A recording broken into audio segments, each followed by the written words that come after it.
Hi, welcome back to my channel. I'm Patricia Tone, and today's topic is, why do people want me to be average? Why do people want me to be subpar? Why do people want me to fit in the mix? I got news for y'all. I'm not average. Never been average. I came out exceptional. I came out above average. That's just the way I've been all my life. I'm sorry. I'm not bragging. I'm not trying to boast. I'm not trying to put other people down. I just been exceptional all my life. I don't know what to tell y'all. Even in all my flaws, it's been above average type flaws. I don't know what to tell y'all. I don't know what to tell y'all. Because first of all, everything that's embedded in me came from my family and my family's background. And, you know, my family has always been above average. I don't care what side of the coin you flip. My family, mama's side, daddy's side, grandmama's mama's side, mama's daddy's side, they have all been above average. And that's one thing I don't have no control over. I wasn't even here when God made them. You understand what I'm saying? I was not here when all them were doing what they were doing. They were all visionary type people. They were all helpful people. And they all have flaws. It's just like everybody else. With the exception of them knowing that they are not average. They were not average. Let's start on my mama's side. There's about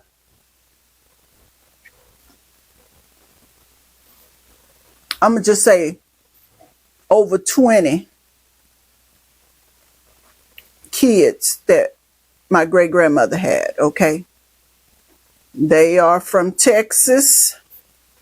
I used to roam the streets, and well, they weren't streets, the dirt roads of Rosenberg, Texas, Wallace, Texas, and Simonton, Texas. Okay. Now let me just tell y'all, it's not what it is today. It's not the same. You can't be rolling in those areas at night during the time that I rode with my family back then, and I was a little kid. Because, baby, when it got dark, you see how black this is? Multiply that by 3 or 4 or 5. That's how black it was riding up them dirt roads in the middle of the night. And you better know where you going. That's all I'm saying. You better know where you going. Because if you don't, you can turn down wrong roads, run in the ditch, be sitting on the railroad track, be sitting on a highway where you ain't supposed to be, and the 18-wheeler come, and you gonna meet your maker sooner than you want to meet him. And but back to being out there in the country. My family had and still have a lot of land. Lot. Grew vegetables and all that stuff, and had animals, and they all did things. They had businesses. We had barbers, we had cooks, chefs. One of my cousins was a race car driver. They used to have his vehicle in front of the hamburger stand out there. It was similar to a Sonic. I don't even remember if that was a Sonic or not back then. But we used to drive to the country, and RC's car used to be sitting out there in front for people to come and look at and view. And it's funny how inspirational that is as a kid. That's why society don't want us to see positive stuff, because then lo and behold, we think we can do stuff, right? But yeah, we had auto mechanics. We had a lot of entrepreneurs on my mom's side of the family. And my mom's sisters, they owned cafes. I think back then they call them beer lounges and stuff like that. I used to try to go in there. My mom would drive up to go help one of my aunts out, or one of her aunts out, and we had to sit in the car, and I always snuck out because I want to see what's going on up in there. And like I said, I was small and quiet and shy, and I would get all the way to the back and see them. I'd be over there by the jukebox watching everybody, and she would be bringing them food, and they'd be having drinks, just chit-chatting and talking and stuff. And sooner or later, somebody would be like, "Get your little butt out of here, girl. Get your butt out of here. Where your mama at?" And I run back to the car. But entrepreneurs, business-minded, intelligent people. And everybody helped everybody. Now, my mom was the oldest, like me. So everybody loved my mama. All the family loved my mama. And because they loved my mama, they loved me. Not saying they didn't love the other kids, but I was the oldest. And then I ended up being the one that always hung out with my grandmama. And so wherever she went, that's where I was, and we were not average. I don't know what to tell y'all. I don't know how to be average. My mama had her own beauty salon and stuff too. My mom was the beauty queen of Franklin Beauty School. We were always in pageants because of that. My mom had friends who sold clothes, so they used to have fashion shows. So I was always in fashion shows. I've always been ahead of my time. Okay. I don't know what to tell y'all. Y'all lucky I wasn't 5'9", because I would have been an Ebony Fashion Fair model. That's what y'all better be happy about, because then you really wouldn't have been able to tell me nothing. Okay, the way we love fashion, and baby, every now and again I was always overdressed.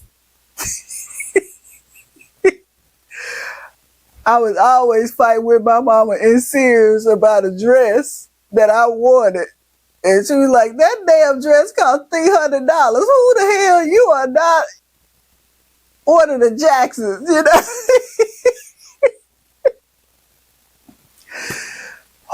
We always fought over clothes because I just had a certain taste, Nobody in my family liked raggedy stuff. I'm sorry, we don't now because we couldn't afford what we wanted. You know, we got the top of the line of our price range. You know what I'm saying? I was still laughing at the fact that how me and my mama used to fight over her buying me clothes instead of asking me. So she got to a point where she asked me no more. She just brought stuff home here. And I remember this one dress. I remember this one dress. It was like a salmon color, okay? And now that I look back on it, I miss it because they don't even make them like that no more. This dress snapped all the way up, all the way down, and then it had some snaps on the side. So the dress was like this all the way down, and then it had a little flare right at the knee, and then it had the same matching snaps on the side of the flare. I thought that was the ugliest damn dress I ever seen in my life. Never wore that dress for a long time. And then one time, I don't even know how long it took. It stayed, baby, in that closet since forever. And then one time I wore that dress. And the compliments I got in that color and in that dress, I was so embarrassed that I never wore it before then. And my mama said, I told your ass. Well, look, I told your ass, I know how to pick out clothes for you. Now, I ain't gonna lie, my mama could dress her butt out back in the day, baby. My mom's wardrobe reminded me of Lenny Kravitz's mama, Helen, Roxy Roker. That's who my mama was like, Roxy Roker. She was the Roxy Roker of our neighborhood. She could dress her butt off and always had her hair done because, you know, she was in beauty school and learned how to do hair and everything. And if I show some of my younger pictures, I always had on some jacket that had piping or clothes that had stitching. Anything stitched and piped, baby, that's me. I still love it to this day. Okay, that's all I wore. And we were talking the other day. I didn't realize how much jewelry I used to wear as a kid, baby. I always had on some jewelry and a watch.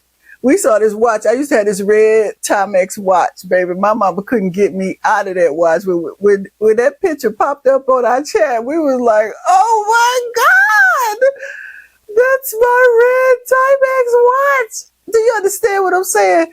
We have never been average. So I need y'all to quit expecting me to be average and subpar because it's not in my DNA.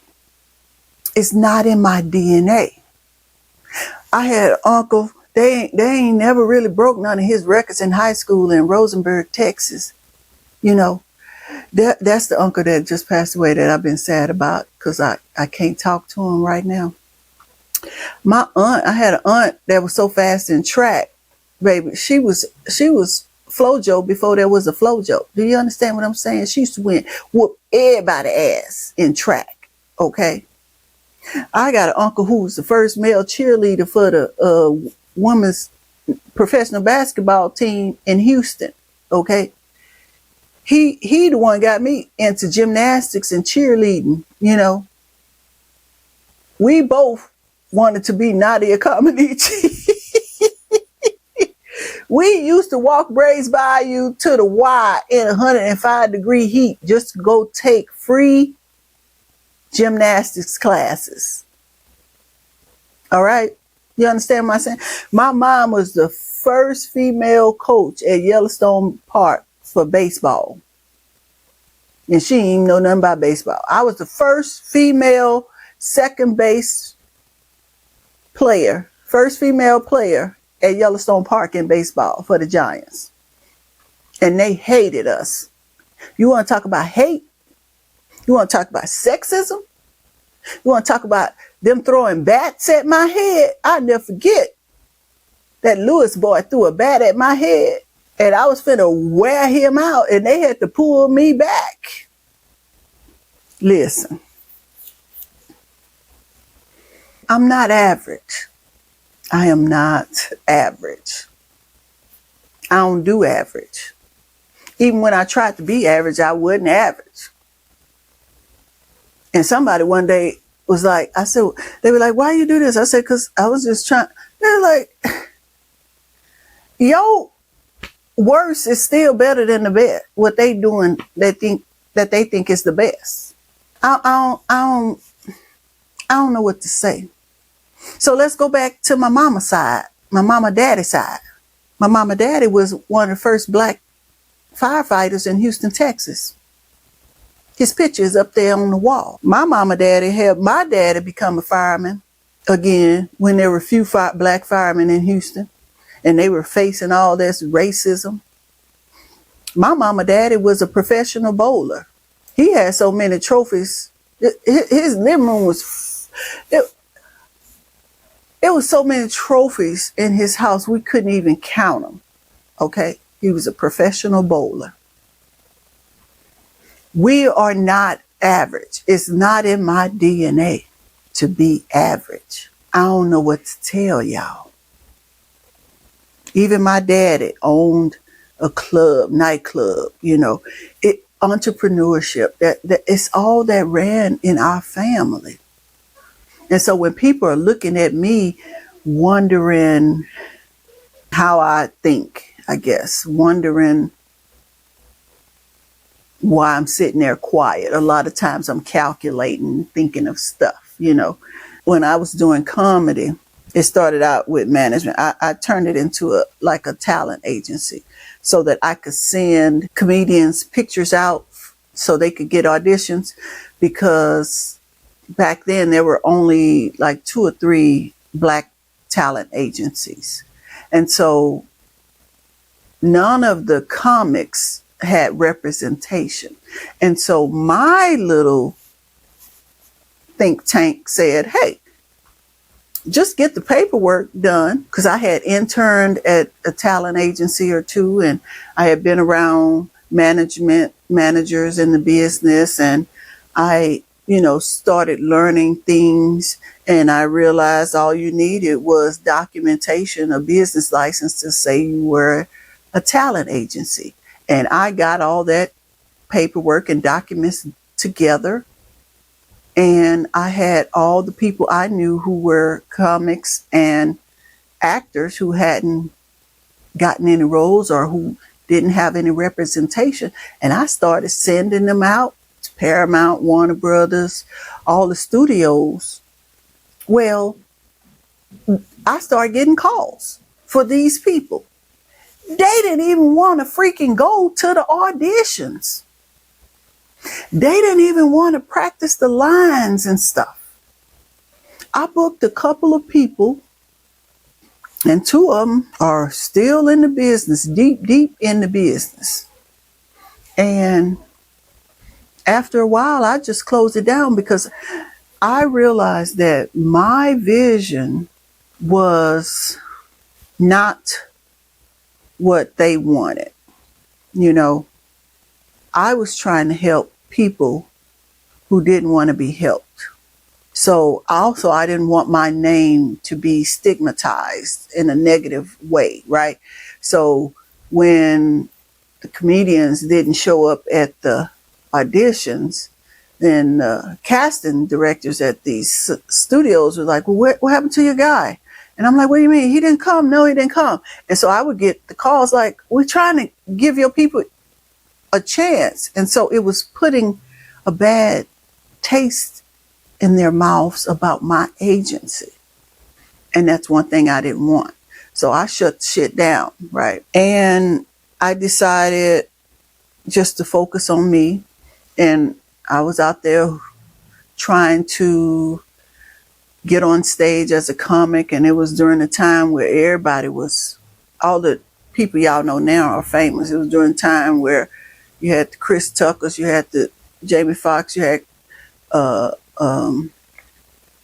Martin Lawrence, you had all the Wayans, you had all these people were smoking hot, right? And then here come little old me trying to go in these little clubs and get on stage, And every now and again, I get a hit every now and again. But what I realized, the time that I was able to get in on at the Comedy Act Theater, shout out to Speedy. He let me do they had the open call warm up, open mics, and he gave me a chance at the open mic. And that night that I got to do the open mic, and I didn't do too bad, and Speedy was like, "Oh, okay." It was a guy in the audience who was a manager, and so I had a meeting with him and his wife, and they said they wanted to manage me and try to get me around. And so I started doing these little gigs around LA and San Diego and stuff like that. And he would get me a lot of private gigs and stuff. So I was out still getting or working on my craft while a lot of those other guys were still trying to scramble and get on stage. And so in my circle of friends, my manager got me to host several different types of shows, which enabled me to hire my comedian friends, and book them on the shows that I was hosting. And sad to say, I'll take that back. I was going to say not any of them. One guy I remember, early on, one guy, Al Dipmore, shout out to him. The Moody Twins, shout out to the Moody Twins. Stevie Mack. Those were like the only other comics who reached out to me to be on their shows, It was just a whirlwind of ups and downs, in that industry. And again, it was always fighting to be on somebody's stage. And then I got a contract at the Hollywood Park Casino when they first opened up. When I got that room, I was hosting that room, baby. I was the most hated person in LA because everybody wanted to be a headliner, and everybody is not a headliner. And so the people who were my good buddies were mad at me because I didn't let them headline. And in my mind, again, I'm a business person. You didn't have 45 minutes. You had 30 minutes. You barely had 30. And I never saw different jokes or things like that. So yeah, they all started hating on me when I got that room, and then went to the management of the Hollywood Park Casino and told them I didn't know what I was doing. And the casino canceled my contract. And I had people in New York, never met these people, calling the casino, threatening to sue because they said they own the trademark of the stop sign. So my room was called Patricia Tone Presents the Comedy Stop. And it was the stop sign. Now, the casino designed that. I didn't even design that. The casino did. And so they let them people scare them into thinking they could be sued, and that telling them they own the trademark of the stop sign and all that. It was a whole bunch of mess, But again, I'm saying all this to tell you I'm not average. When I do stuff on a grand scale most of the time. Now, yeah, my little feelings could get hurt because sometimes I reach for the stars. And then I fall down here with the birds flying below sea level or at sea level. And I'm like, okay, that didn't work. But it's not for me not having the guts to try, because my mind, I don't think average. I never have been a subpar thinking type of person. And yes, I don't know why I was born the way I was born and think that I can just do all these things and they would be easily completed, because they weren't. A lot of them weren't.